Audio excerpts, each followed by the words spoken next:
NFL on Sky Sports. Hi, we're the Miami Dolphins cheerleaders, and you're watching the NFL on Sky Sports.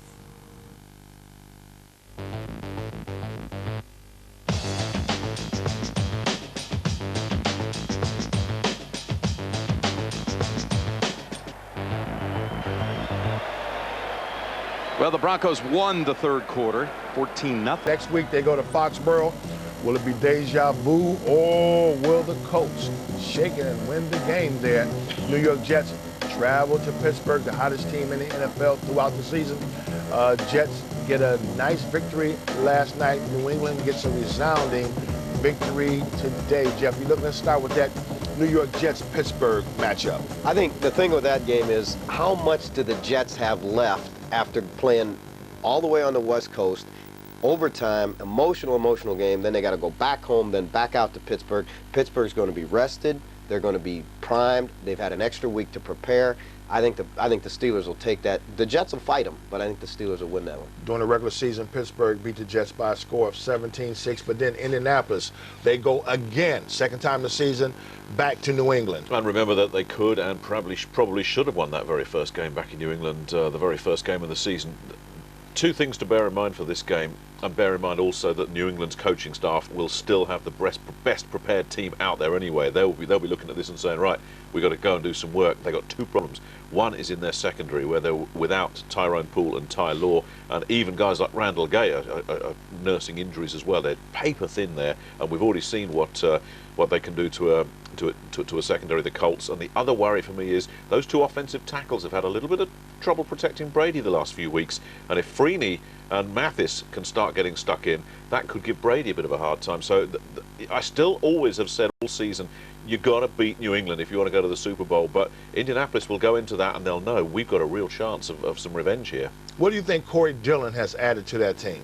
A huge element. You know, Antoine Smith was a big power back, but he didn't have the ability to break big gains, and I think that's what Dillon brings to that team. He's hungry to play in a championship. That's another thing that's really important. After all those years at Cincinnati, he wants to be a Super Bowl champion.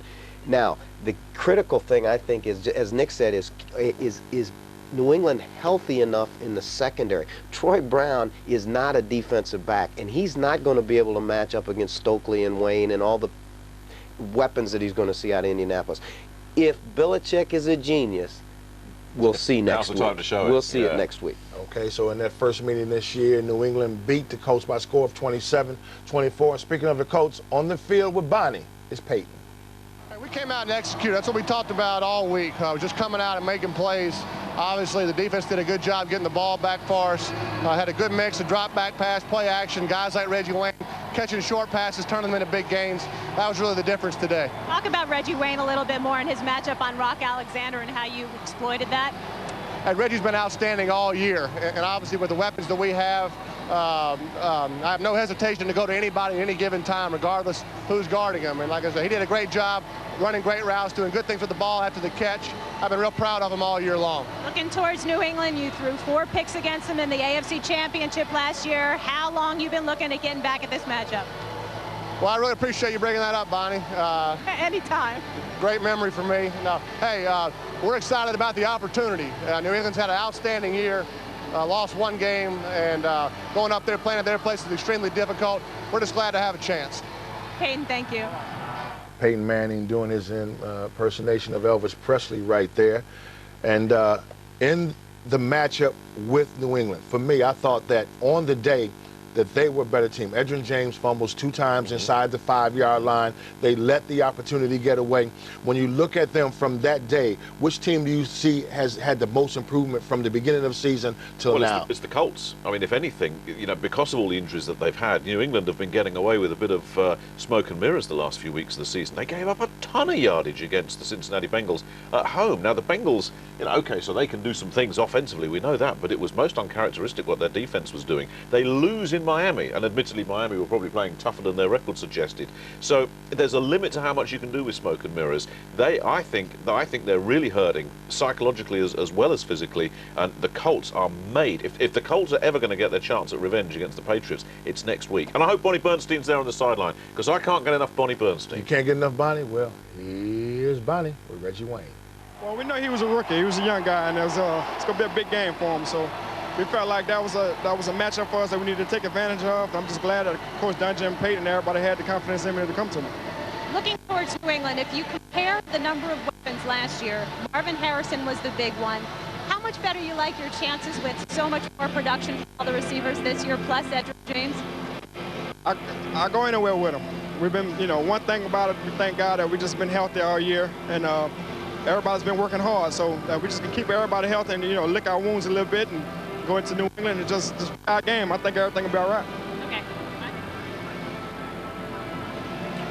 Left in the playoffs, one rookie quarterback, Ben Roethlisberger. Now it's really showtime for the youngster. Is he ready? I think he's ready. The key thing is don't make him do too much. Give the ball to Bettis, give the ball to Staley, power football, and then take your shots off play action where he has a chance. I think they are made. I agree with the one thing I gotta agree with Nick on is if it's gonna happen for Indianapolis, it's gonna happen this year. If they're gonna go to the Super Bowl, it's got to be this year. Okay, well, we'll see what happens. Another guy trying to get to the Super Bowl is a man who has the wow factor, who Nick had an opportunity to speak to a couple weeks ago, Michael Vick. Minute and a half to go, and Michael Vick dancing around.